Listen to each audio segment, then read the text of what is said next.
Most of you know Mr. Hopkins, our department head of science and currently acting as vice principal. What you don't know is that when Mr. Hopkins was your age, his father was dying. His father needed a heart transplant.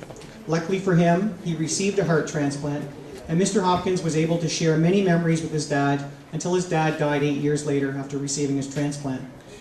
New to our school this year, we have Miss Borland. In late November, she traveled to London to be with her dad.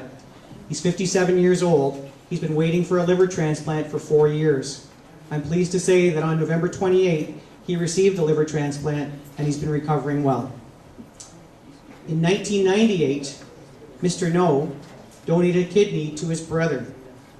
Unfortunately, the kidney donation did not work at that time, but luckily, two years later in 2000, his brother received another donation and he's today alive and well.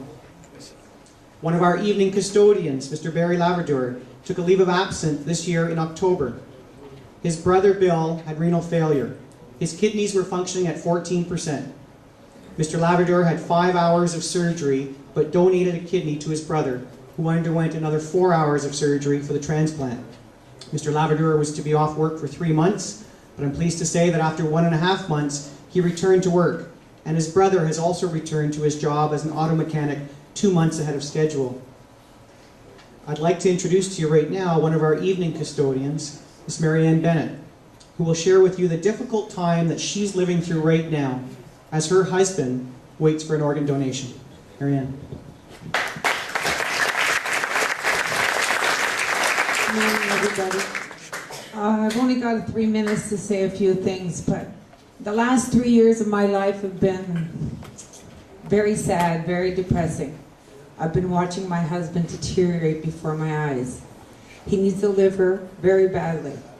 There's a 4 to 5 year waiting list. People on this list, they don't get a liver, they die. We don't do anything. My life is work, go at home, take care of my husband. When I'm here, I'm worried about him at home.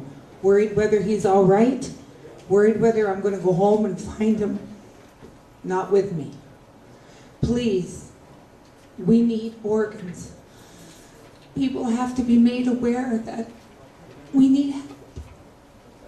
I'm sorry, I can't say it.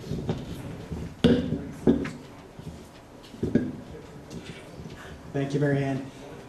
I asked Marianne to speak, and obviously it's very difficult because I want you to understand that these are one school, one small staff, and there's so many connections. And as George has said to everyone, the reason it's called SOS4000, there's over 4,000 people waiting right now. You've heard a couple of stories today. The message today, hopefully you will spread. Decisions for organ donations are very personal, and we respect the decision of everyone whether or not to donate. But we're part of this campaign for awareness. We have about 2 or 3 minutes before the bell goes. If the bell does go before we finish, please remain in your seats. We'll be done very quickly afterwards. So I'd invite now our head boy and our head girl to please come forward to say some final remarks. Thank you. Firstly, I'd like to mention how honored I am to be here today with all of you. Since George Marcello began his first campaign in 1997, millions of people in Canada and worldwide have been made more aware of the need for organ donations.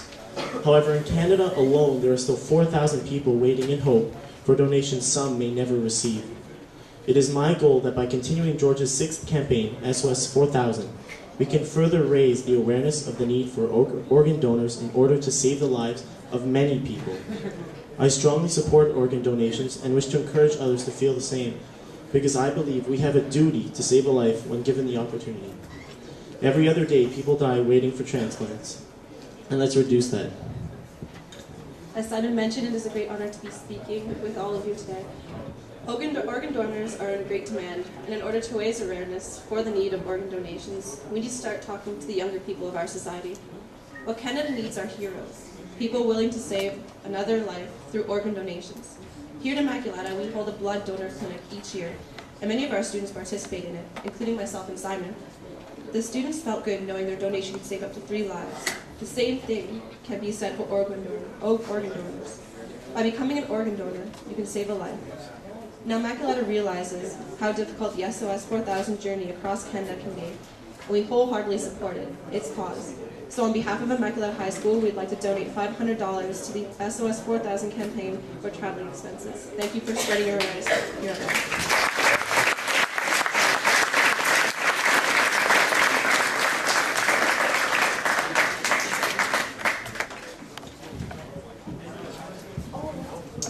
Thank you, Simon and Nicole. The bell's going to go, and at the bell you are dismissed. We don't have a lot of time to stay around, unfortunately, because in about 10 minutes, Nicole and Simon need to be on the road traveling up to Parliament Hill, where we'll meet with some members of Parliament, and there'll be a press conference at 12:30. So hopefully the message was clear to everyone today, the impact that organ donations, transplants can have in your life, in your community, and it's having an Immaculata.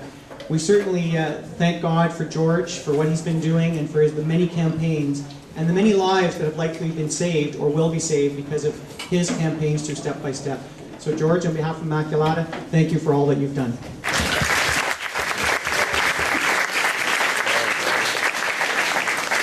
That's the end of our presentation. Have a great day, everyone.